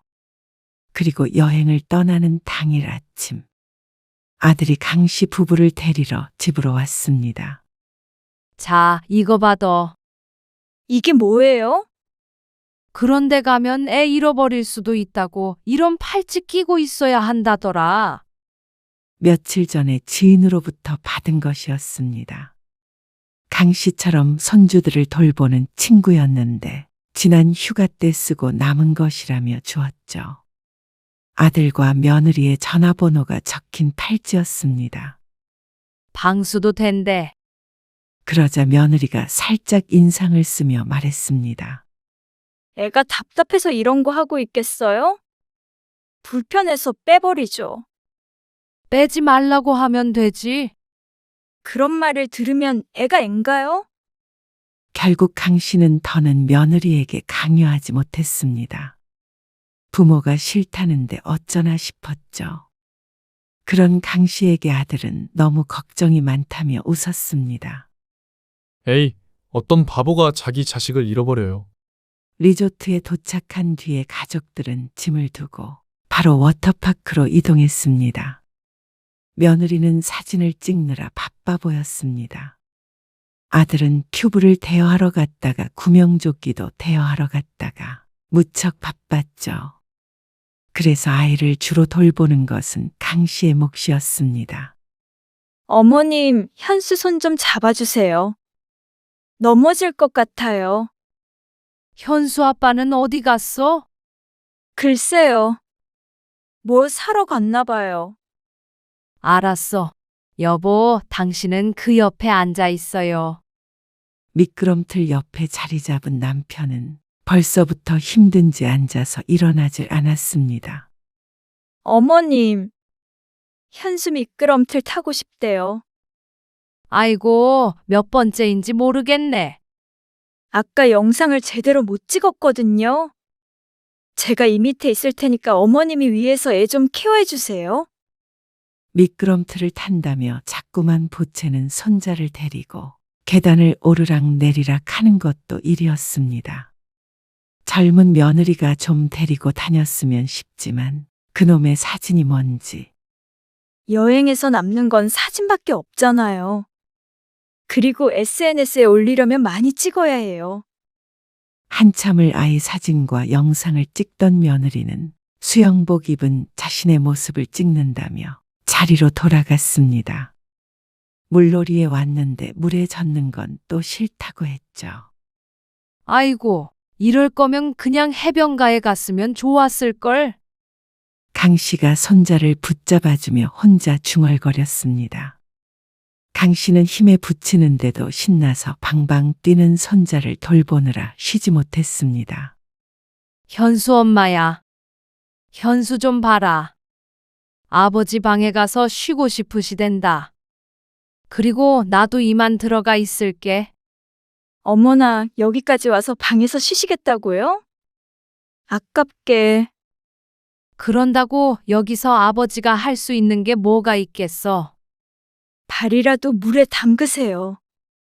하지만 인파에 쓸려나갈 것 같은 이곳에서 한가하게 물에 발을 집어넣고 있을 수는 없었습니다. 그런데 그런 강 씨 부부를 며느리는 놔주지 않았습니다. 어머님 가시면 현수는 어떻게 해요? 현수는 이제 너희들이 놀아줘야지. 정말 어머님, 아버님 여기까지 놀러와서 이러실 거예요? 돈 아깝게. 하루에 여기가 얼만데요? 벌써 2시간이나 물놀이 했잖아. 더 이상 어떻게 하니? 내일도 할 거라며. 좀 쉬자. 너희들끼리 놀아. 그러고는 방으로 돌아왔는데 30분쯤 뒤에 아들에게서 전화가 왔습니다. 저희도 나왔어요. 지금 현수랑 현수 엄마 씻고 있어요. 왜 벌써 나와? 하루 종일 놀 것 같더니. 현수가 자꾸 미끄럼틀 타자고 보채서 저희 체력이 바닥났네요. 강 씨는 2시간 동안 손자를 쫓아다녔는데 아들 며느리는 고작 30분 만에 포기 선언을 했습니다. 그래놓고는 더 놀아달라고 못 가게 했던 것을 생각하니 조금 어이가 없었죠. 이따가 저녁 먹을 시간 맞춰서 나오세요. 밖에 나가서 먹으려고요. 뭐 먹으려고 그래? 뭐 드시고 싶으신데요? 글쎄. 칼국수 같은 것도 좋고. 현수 엄마 다이어트 때문에 밀가루 음식은 잘 안 먹는데. 그래? 그러면 어떤 게 좋다 그래? 갈비탕 같은 거? 국물도 안 먹을 것 같고요. 이것도 싫다 저것도 싫다 하니 그럴 거면 뭐하러 물었나 싶었습니다. 너희가 먹고 싶은 거 알아서 정해. 그럼 현수 엄마한테 물어보고 정할게요. 쉬고 계세요. 그런데 아들 내외와 함께 먹게 된 음식을 보니 참 기가 막혔습니다. 너희 아버지 날 것 안 드시는 거 모르니? 그래도 여기까지 와서 회 안 먹으면 되겠어요? 식사는 리조트 근처 해변가에서 먹는다길래 좋아했던 참이었습니다. 그래도 바다 구경을 좀 하겠다 싶어서 말이죠. 그런데 바닷가에 와서 바다에서 안 놀고 워터파크에서 갇혀서 놀았으면서 먹는 건 꼭 회를 먹어야 하는 모양이었습니다. 하지만 강 씨의 남편은 날 것을 아예 먹지 않았습니다. 아들 며느리도 익히 알고 있는 것이었죠. 사이드 메뉴 많으니까 드시면 되죠. 현수도 회 못 먹는데 다른 메뉴도 먹을 거 많아요. 메뉴를 보니 라면이랑 김밥이 보였습니다. 칼국수라도 있으면 좋았겠지만 다른 사이드 메뉴는 없어 보였습니다. 회에다가 술을 먹는 사람들이 대부분인 식당이었습니다. 운치 있다며 아들 며느리는 좋아했지만 강 씨는 섭섭했습니다. 못 먹는 음식을 먹으러 온 것부터가 부모를 무시하는 것이 아닌가 싶었죠. 아버지는 여기까지 와서 라면에 김밥 먹으란 말이야? 거기에 해물도 들어있잖아요. 그래도 라면은 라면이잖아. 에이, 회 드셔보세요. 먹어버릇해야 먹는 거죠. 이 나이에 무슨 먹는 버릇을 다시 들이겠다고 황당한 말을 하는지 몰랐습니다. 그리고 좋고 싫고의 문제가 아니라 알레르기 반응이 있어서 안 먹는 것인데 말이죠. 강 씨는 회를 좋아하긴 했지만 맛있게 즐길 기분이 아니었습니다. 아들 며느리만을 위한 여행 같아서 첫날부터 후회가 되던 참이었습니다. 같이 여행을 하자더니 꼭 아이를 돌보기 위한 부모로 데리고 온 것만 같은 기분이었죠. 강 씨의 표정이 좋지 않자 그날 식사는 서로 말수가 줄어든 채 끝이 났습니다. 그리고 다음 날 아침 다시 워터파크에서 물놀이를 하게 됐습니다. 내내 물놀이만 하는 일정이라지만 참 힘들었습니다. 둘째 날도 첫째 날과 크게 다르지 않았습니다. 저희는 좀 깊은 곳에 들어가려고 하거든요. 엄마 아빠가 애기 좀 봐주세요. 이제는 너희가 좀 봐야지. 현수가 할머니랑 물놀이 하는 걸 더 좋아하잖아요. 그리고 저희도 금방 올게요. 하지만 금방 오겠다고 한 아들 며느리는 깜깜 무소식이었습니다. 둘이 시간을 보내는 건 좋지만 아이 부모로서는 너무 무책임한 것 같았습니다. 자신들은 30분도 못 돌보면서 도대체 2-3시간 동안 어떻게 애를 보라는 것인지 몰랐습니다. 강 씨가 지쳐갈 때쯤 아들과 며느리가 돌아왔습니다. 역시 재밌기는 저쪽이 재밌네.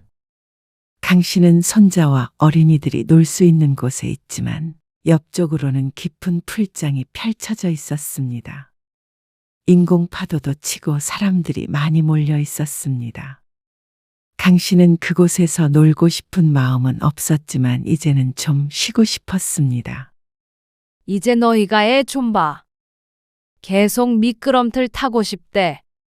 어린아이는 도대체가 지치지도 않는지 미끄럼틀에 오르락 내리락을 수십 번도 더 했습니다. 아들 며느리가 없으니 남편이 밑에서 아이를 붙잡고 강 씨가 아이를 데리고 계단을 오르내렸죠. 잠깐만요. 저희 음료수 좀 사올게요. 그러고 나서도 한참을 보이지 않는 아들과 며느리. 그런데 음료수를 사온다더니 웬 캔맥주를 사왔습니다. 여긴 맥주도 마실 수 있네. 그러면서 앉아서 맥주를 마시기 시작하는 아들과 며느리였습니다. 휴가를 제대로 즐기고 있는 것 같았습니다. 그 와중에도 손자는 다시 물속으로 들어가자고 강 씨를 보챘습니다. 술을 마시고 있는 부모에게 차마 맡길 수는 없고 강 씨가 또다시 아이의 손에 이끌려 물에 들어가야 했죠. 현수야, 조금 있다가 다시 놀자. 더는 힘들어서 안 되겠을 때 강 씨는 물 밖으로 나왔습니다. 남편도 녹초가 되어 있었습니다. 아들 며느리를 보니 이럴 거면 물놀이를 뭐하러 왔나 싶었습니다. 혹시나 다음에 가게 된다면 절대 물가가 아니라 꼭 휴양림 같은 곳으로 가야겠다고 다짐했죠. 현수 엄마야, 애 좀 봐라. 강 씨가 며느리를 불렀습니다. 그런데 아들과 얘기하느라 바쁜 며느리가 못 들은 것 같았습니다. 현수 엄마, 강 씨가 재차 며느리를 부르자 그제서야 강 씨를 돌아보았습니다. 음료수 좀 사러 아버지랑 같이 갔다 올 테니까 현수 잘 보고 있으라고. 아, 예. 현수 아빠도. 대충 끄덕이는 고개를 불안한 눈으로 보았습니다. 이거 팔찌 채워놔. 미아방지 팔찌를 주머니에 넣고 왔는데 마침 생각이 났습니다. 그래서 며느리 앞에다 두자 고개를 끄덕였습니다. 얼른 다시 물에 들어가고 싶다는 손자를 달래서 아들 옆에 앉혔습니다. 현수야, 잠깐만 음료수 좀 사러 갔다 올게. 그러고는 잠시 매점에 다녀왔죠. 그런데 아들과 며느리는 그 자리에 앉아 있는데 아들 옆에 있어야 할 손자가 보이지 않았습니다. 현수는?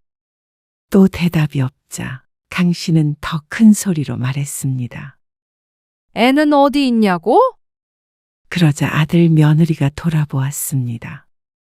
여기 앉혀놓고 갔잖아. 어디 있어? 아니, 현수는 어머님이랑 같이 있었던 거 아니에요? 어디 갔다 오신 거예요? 현수는요?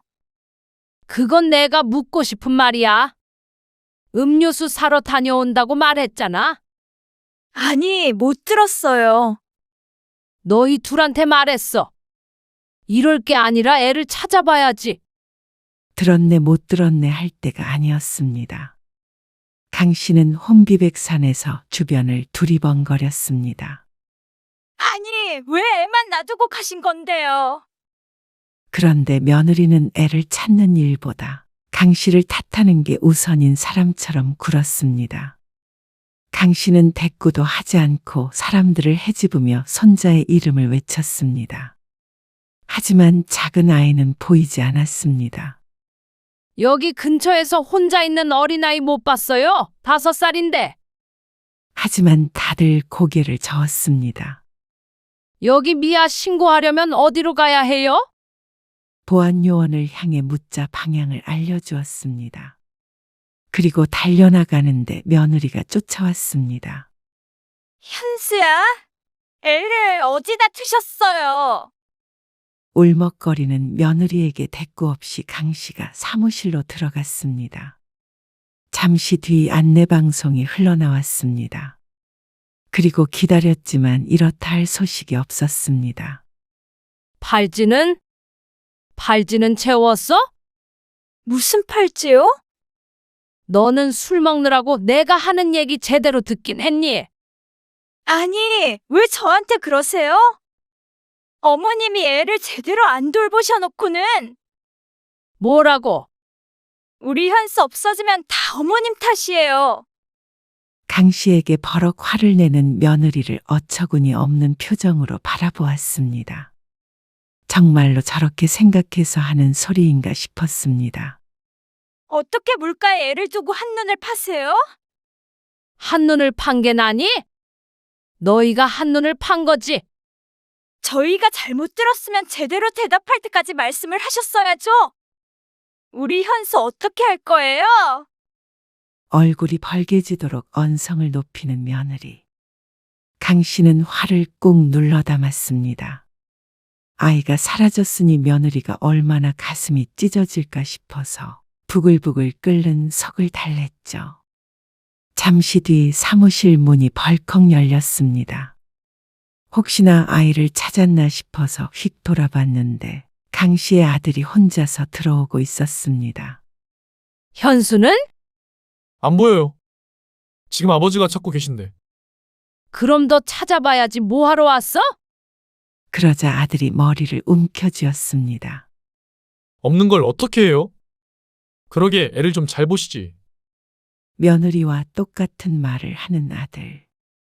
강 씨는 답답한 속을 어찌할 바를 몰랐습니다. 강 씨도 아들 며느리가 제대로 들었나 불안하긴 했습니다.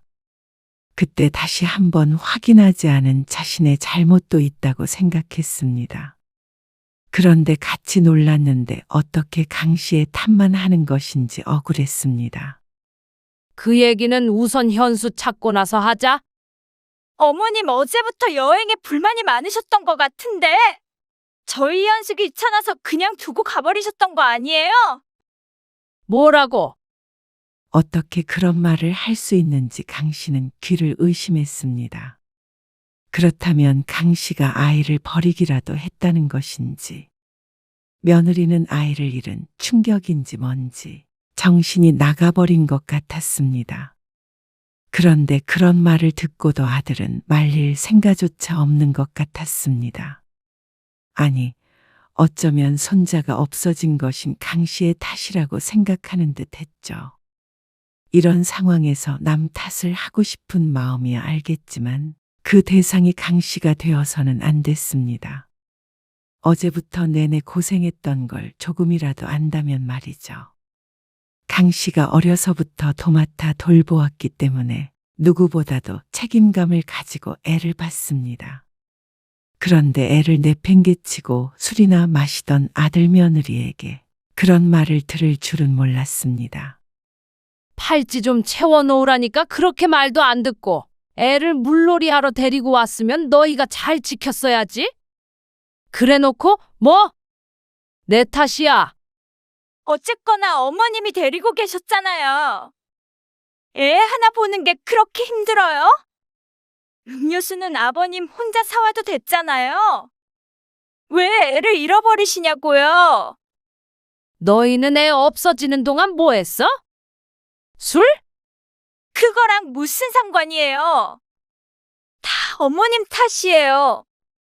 손주 잃어버리고도 저희 탓을 하고 싶으세요? 진짜 미친 거 아니에요? 며느리의 마지막 말의 순간 사위가 고요해졌습니다. 거친 언사가 오가는 것을 난감하게 지켜보던 직원도 놀란 듯 눈을 크게 떴습니다. 아들도 당황한 표정이었지만 그렇다고 며느리를 말리거나 나무라지 않았습니다. 그저 골치가 아프다는 듯한 얼굴을 했죠. 지금 미쳤냐고 한 거야? 당황스러운 마음의 말도 잘 나오지 않았습니다. 살다 며느리에게 이런 말을 들을 줄은 몰랐습니다. 아무리 아이가 없어져서 그런다고 하지만 애를 찾을 생각은 않고 시어머니한테 미쳤냐고 하다니요. 다른 사람이 들으면 모두가 놀랄 일이었습니다. 강 씨도 어리 빠져서 뭐라 더 말을 잇지를 못했습니다. 그러던 그 순간 사무실 문이 다시 한번 열렸습니다. 이번엔 모두가 기다리던 얼굴이 보였죠. 엄마! 손자의 목소리에 며느리가 퍼뜩 고개를 돌리더니 소리쳤습니다. 현수야, 너 어디 갔었어? 아이를 한번 끌어안더니 어깨를 잡고 흔들며 혼을 냈습니다. 안 그래도 놀랐을 아이가 숨 넘어갈 듯 울었습니다. 엄마가 얼마나 찾았는 줄 알아? 아이의 엉덩이를 때리며 혼을 내기에 직원이 말릴 정도였습니다. 겨우 진정한 아들 내외가 아이를 데리고 사무실 밖으로 나갔습니다. 그리고 그 뒤를 강 씨가 따랐습니다. 아이가 없어진 지 10분이 채 되지 않았는데 10시간은 된 듯한 기분이었습니다. 미끄럼틀을 타고 싶어서 올라가서 기다리다가 무서워서 내려가질 못하고 위에 계속 있었다는데 강 씨는 아이를 찾아 안도했지만 아직까지 정신이 돌아오지 않았습니다. 귓가에 며느리의 목소리가 메아리처럼 울렸습니다. 울컥하는 감정이 목구멍으로 역류하는 기분이었습니다. 아들도 며느리도 진정이 됐는지 그제서야 강 씨의 눈치를 봤습니다. 여보, 급할지 지금이라도 채워. 그러자 며느리가 아이의 팔에 미야방지 팔찌를 채웠습니다. 그런데 이제 와서 저런 것들 것 다 무슨 소용인가 싶었습니다. 어머님, 놀라셨을 텐데 앉아서 좀 쉬세요. 그런데 강 씨가 말없이 짐을 챙기자 며느리가 당황하며 물었습니다. 숙소 들어가서 쉬시게요? 아니, 집에서 쉬어야겠다.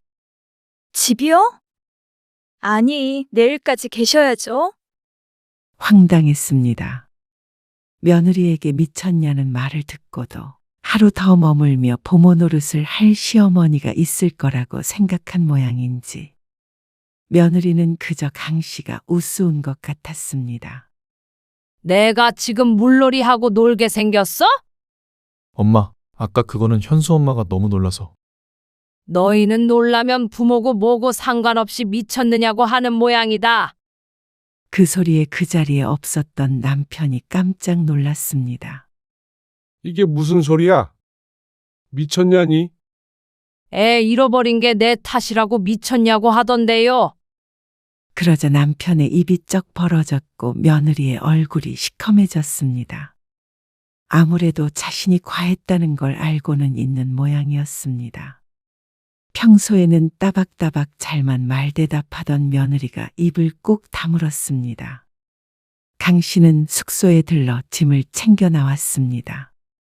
그런 강 씨 부부를 아들 내외가 말렸습니다. 하지만 이런 기분에 같이 하호할 수가 없었습니다. 왜 그러세요?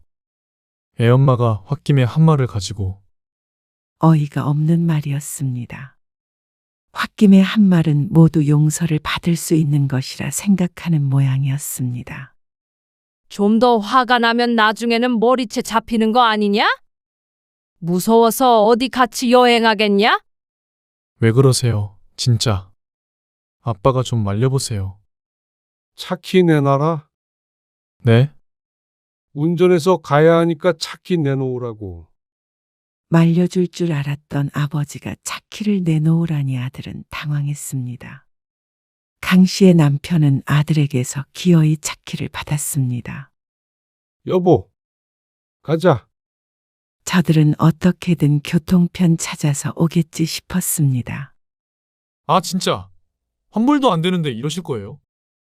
그렇게 아까우면 너희가 2배로 더 물놀이하고 잘 때는 따로 자.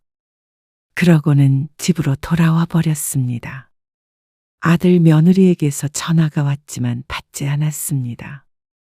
그리고 다음 날 오후 아들과 며느리가 찾아왔습니다. 차를 가지러 온 모양이었는데 그 얼굴조차 보기가 싫어 문 밖에서 차키를 던져주었습니다. 잠깐 들어가서 얘기 좀 할게요. 너희하고는 더 이상 할 말 없어. 저희도 차 없이 올라오느라 고생 많이 했어요. 이쯤 하셨으면 됐잖아요. 말하기 싫다는데 왜 자꾸 그래? 너희야말로 미쳤니? 뭐라고요? 왜? 너희도 그 소리는 듣기 싫은 모양이지? 엄마, 엄마라고 부르지도 말어. 너도 똑같으니까. 이렇게 신랑이 할래나 잘 챙겨라. 또 잃어버릴라? 그러고서 문을 쾅 닫아버렸습니다. 며느리는 죄송하단 말 한마디도 없는 게 괘씸했습니다. 그렇게 쫓겨난 게 화가 났는지 아들 며느리에게서도 연락이 한동안 없었습니다. 하지만 계속 그렇게 지낼 수는 없었습니다. 물론 아들 며느리가 말이죠. 엄마, 현수 계속 안 봐주실 거예요? 그러면 저희가 일을 어떻게 해요? 아이 때문이라도 연락이 안 올 리가 없었습니다. 그동안 강 씨가 손주를 전적으로 봐줬기 때문에 문제없이 맞벌이를 했던 것이지 강 씨 없이는 애로사항이 많을 게 뻔했습니다. 둘 다 야근이 잦은 직장이라 어린이집이 끝나고 시간이 안 맞을 때가 자주 있었습니다. 정신온전한 도움 있으면 되잖냐? 그걸 왜 나한테 말을 해? 내가 애 보다가 또 잃어버리면 어쩌려고. 왜 이렇게 뒤끝이 길어요? 그냥 좀 해프닝으로 웃어넘길 수는 없으세요? 며느리한테 미쳤다는 말 듣고 웃으면 그게 더 미친 여자 아니니? 엄마! 애 봐주고 욕먹는 짓은 이제 다시는 안 하려니까 너희 애는 너희가 알아서 키워. 그러면 저희 애는 돈 주고 모르는 사람한테 맡겨요? 그걸 왜 나한테 물어? 너희 앤데. 엄마 손주잖아요. 그렇게 예뻐하셔놓고는 이런 식으로 내팽개치세요? 손주가 아무리 예뻐도 욕먹으면서 봐줄 정도로 나 호구 아니다. 너희들 손으로 키우지도 못할 거면서 뭘 믿고 낳은 거야? 앞으로는 전화도 하지 말어. 찾아올 생각도 말고. 그러고는 아들의 대답은 듣지도 않고 전화를 끊어버렸습니다. 아이 때문에 몇 번 더 연락이 왔지만 받지 않았죠. 그러자 이제는 며느리한테서 메시지가 왔습니다. 어머님, 죄송해요. 그때는 워낙 경황이 없으니까 아무 말이나 나왔던 것 같아요. 반성하고 있으니까 저희 한수 좀 봐주실 수 없나요? 참 뻔뻔한 메시지였습니다. 그동안은 죄송하다고 생각하지 않은 것인지 한마디 없더니 육아에 문제가 생기니까 슬그머니 메시지를 보내오는 게 더 괘씸했습니다. 또 전화는 싫었는지 글자 몇 자로 설득하려는 심보가 못됐죠. 강 씨는 아들도 며느리도 차단해버렸습니다. 이제는 뭐라고 한들 자식의 입장을 배려해 주지 않을 참이었습니다. 결국 되돌아오는 게 원망이었기에 강 씨도 정신이 번쩍 들었습니다. 손주 보는 일에 조부모가 희생한다고 자식이 고마워하는 게 아니었습니다. 그저 편리하고 싸게 부릴 수 있는 부모로 생각하는 게 문제였습니다. 그렇다면 강 씨도 더는 거기에 휘둘릴 생각이 없었습니다. 자식이나 손주에게 쏟을 시간과 정성으로 내 삶이나 신경 쓰자 싶었습니다. 아들 며느리는 뒤늦게 빌었지만 이미 떠나간 버스였습니다.